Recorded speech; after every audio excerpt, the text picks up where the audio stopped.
Hi everyone, this is Ron with Neowin, and today we're unboxing the Nubia Z20. So this is the latest flagship from Nubia. If you haven't heard of Nubia or if you don't know much about them, they used to be a sub-brand of ZTE, and then they split off and they started making their own phones. They also have the Red Magic brand. If you remember, I reviewed the Red Magic 3 a while back. Those are gaming phones, gaming-oriented phones. The Red Magic 3 had RGB lighting and even fan-cooled chipset, which was pretty new for a smartphone. This is a more standard flagship. You still get pretty top-of-the-line specs. You got Snapdragon 855 Plus, 8GB of RAM, 8GB of RAM, 120GB of storage, 4000 mAh battery. It supports up to 27 watt fast charging, but the charger that comes in the box is actually just 18 watts. And Nubia doesn't seem to sell their own charger, the 27 watt kind. So if you have a 27 watt charger lying around, you can use it with this. Otherwise, it doesn't seem like you can really do that, but it does support. And I actually have turned on the phone already. I didn't do much with it, but it's just on, so we skip that setup process. And I'm just gonna bring that up, and it's here right away. So the design is very interesting. It's fairly standard actually, but what I really like about it is the color of this particular model. It does come in black as well, but I just love how reflective and shiny this blue is, even though it's a fingerprint magnet. It gets all smudges all over the place, but it is beautiful. And so aside from the specs, what really makes this phone unique is the display. So you have this notchless display with fairly minimal bezels. It does have a little bit on top and bottom, but not too much. You have this notchless display. There's no front-facing camera, and there's no pop-up camera either. And the reason they do that is because you can, when you open the camera app, and if you switch to the selfie mode, the screen turns off, and then you flip it around, and you see that there's actually a screen on the back, and they just use the main sensor for that. So that's a pretty interesting feature, and the second display itself is pretty impressive, and it can do a lot of things. But in the camera, it just allows you to switch like this between the two cameras, between the two screens, so you can do a selfie or not a selfie, or a regular shot. It does have 3 cameras here, so you got the 48 megapixel main sensor, the 16 megapixel, I'm actually just gonna switch back to the front screen. The 48 megapixel main sensor, 16 megapixel ultra wide, which is 120 degrees or so around that, and that's an 8 megapixel telephoto with 3x optical zoom. And you can see there's also 2 flashlight areas. This is a dual tone flash for general pictures. You see that in a lot of phones. And this is a soft light. This is for portrait shots, pictures of people. So when you use the selfie mode, this is actually what you're going to be using. And it helps keep the colors even on your face. So the cameras are interesting. One thing I've noticed about them is that if you switch to the wide angle camera, the colors change a lot. So this is the wide angle. You see how orangish the wood looks, and then as soon as it switches to the main camera, it's a lot more whitish tones there. But this is the first wide angle camera I've actually used. The first phone with a ultra wide in addition to a regular sensor. So I'm still pretty interested in trying that out, but obviously the color disparity is very noticeable. But I'm gonna have to test that out a little more. But back to the second screen. So we saw that you can use it as a selfie, way to use a selfie camera, but you can also make it so that if you're taking pictures of a person and you both kind of want to control what you look like, there's an option so that the viewfinder is duplicated. So now I can see what's going on here, but there's also a viewfinder on the back. They're both turned on at the same time, and this way I can see what I'm taking a picture of, but the person on the other side can also see what they look like. And this works for both photos and video, and that's a pretty interesting idea. I think it's probably pretty useful for some people.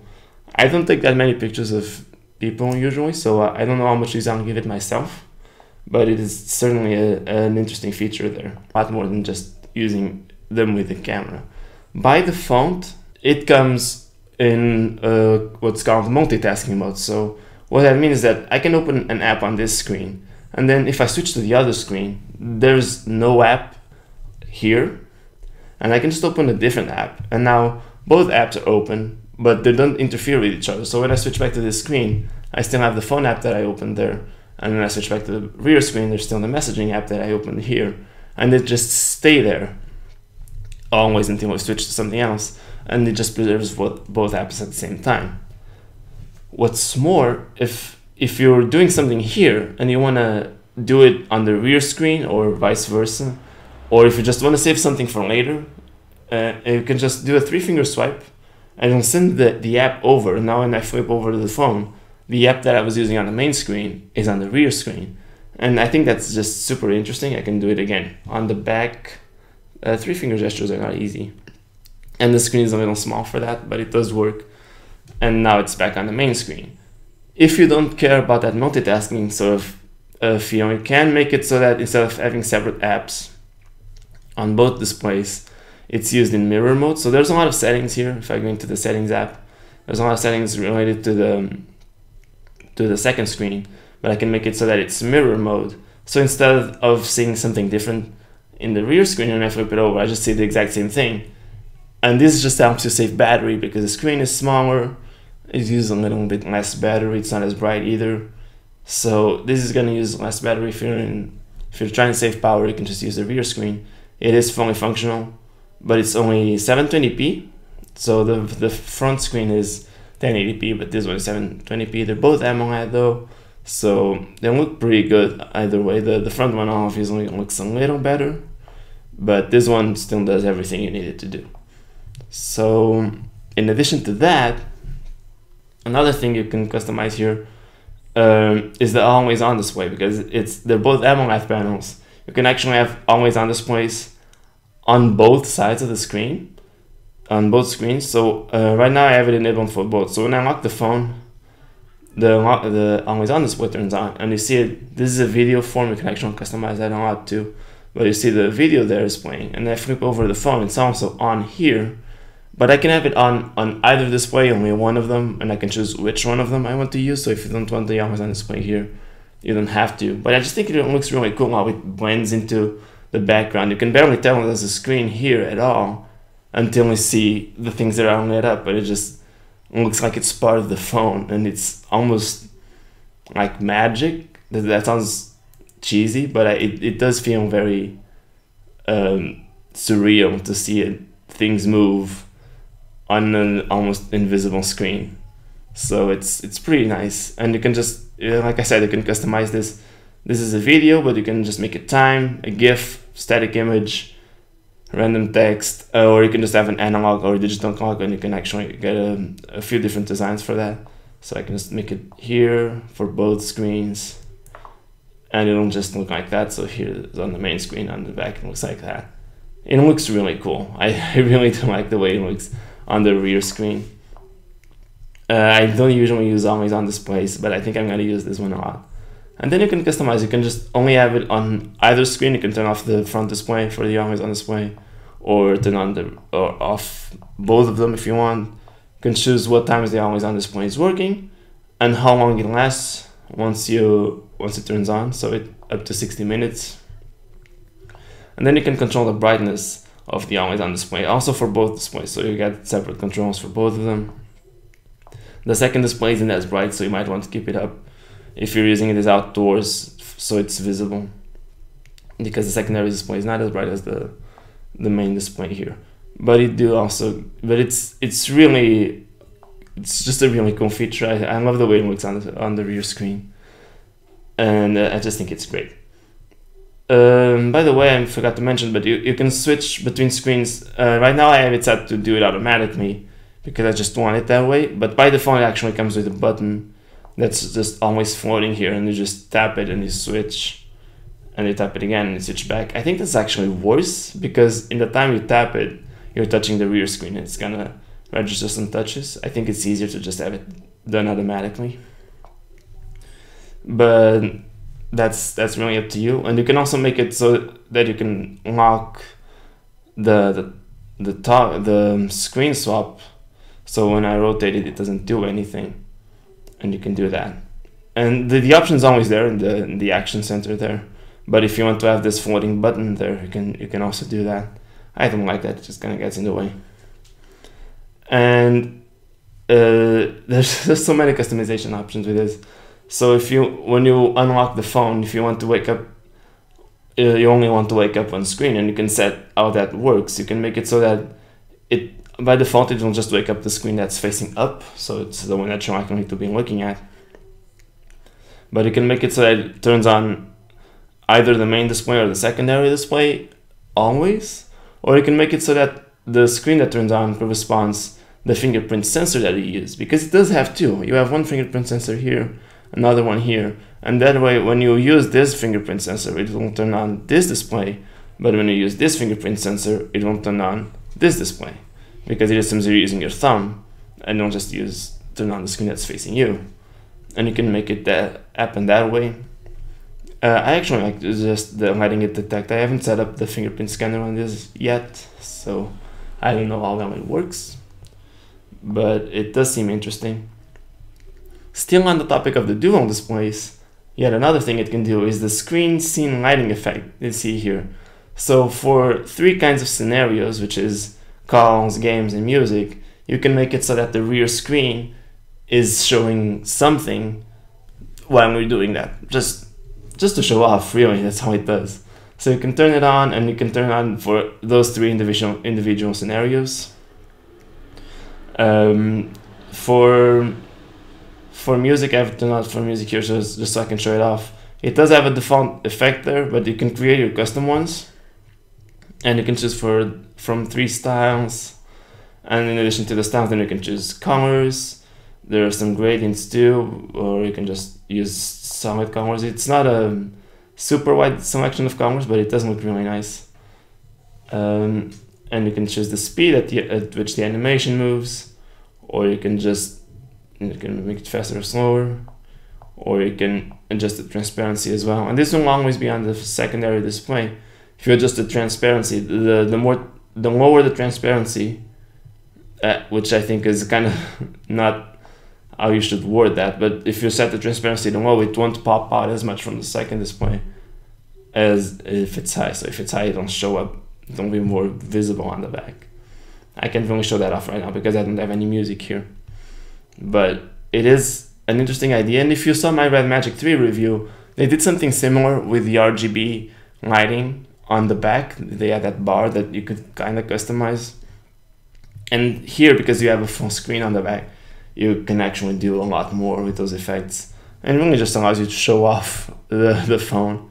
It doesn't have any practical use, it just kind of looks cool. But it is interesting. So moving on from the display, another interesting feature that it has, it's not the only phone that has it, but it does have a pressure sensitive border underneath the fingerprint sensor. So if you squeeze it here, it'll actually, I have it set up to open the camera with a long squeeze, but you can go here into the settings and customize what they do. There's a few actions available.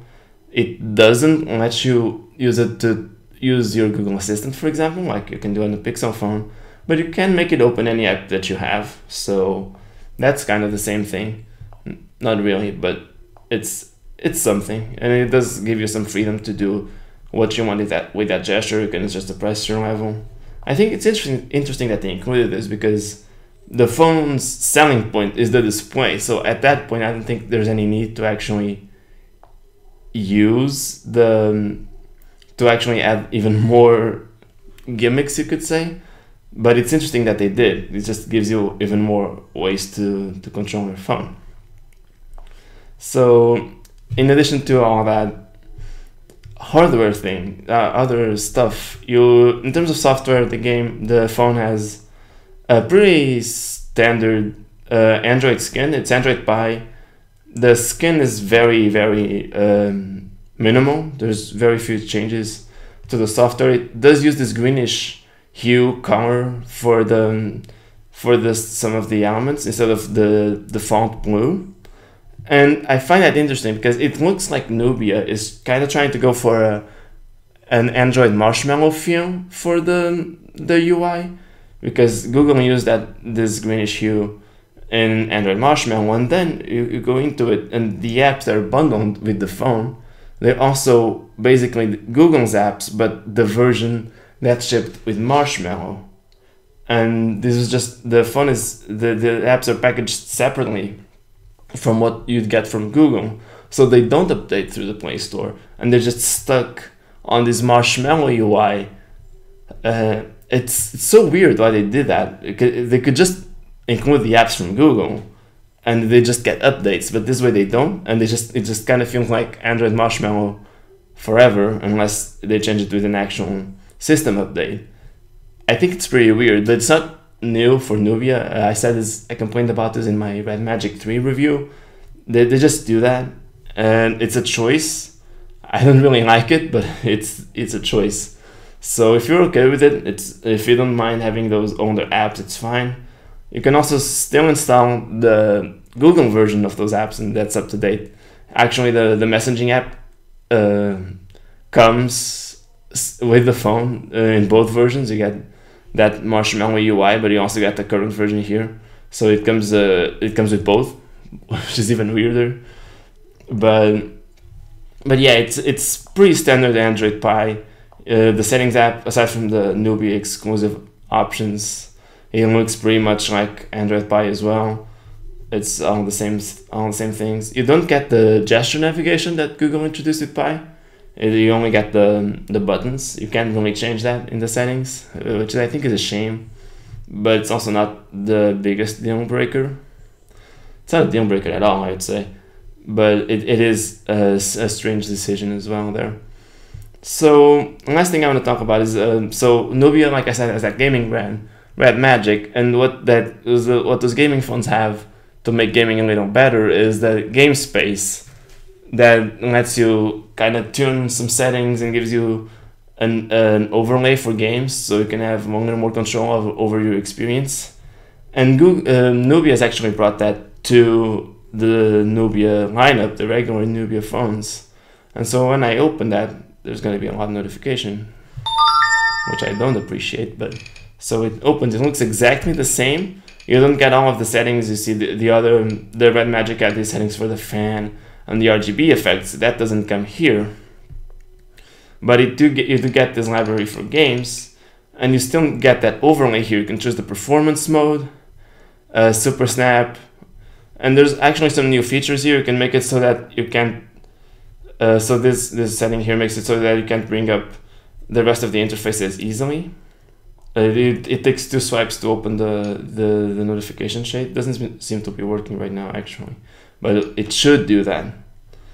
And then other settings, the touch handle is interesting because you need to have a game installed, and I don't have any right now. But on the Nubia, on the Red Magic, I'm sorry, keep mixing them up, you have these triggers on the sides that you could use to map to certain actions on the screen. And in this phone, according to the marketing materials, again, I don't have a game yet, but what you can do is that you can map areas on the rear display to actions on the front display, and that way you still don't get things in the way, and you potentially could have a lot more options here because there's a lot more real estate for your fingers here. And it makes some sense, but it really remains to be seen how that is implemented in different games. I'll have to test that out, but the idea is pretty clever.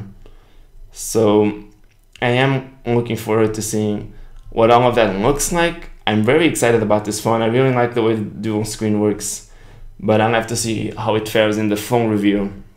So stay tuned for that. I hope you like this video, and I'll see you guys in the next one.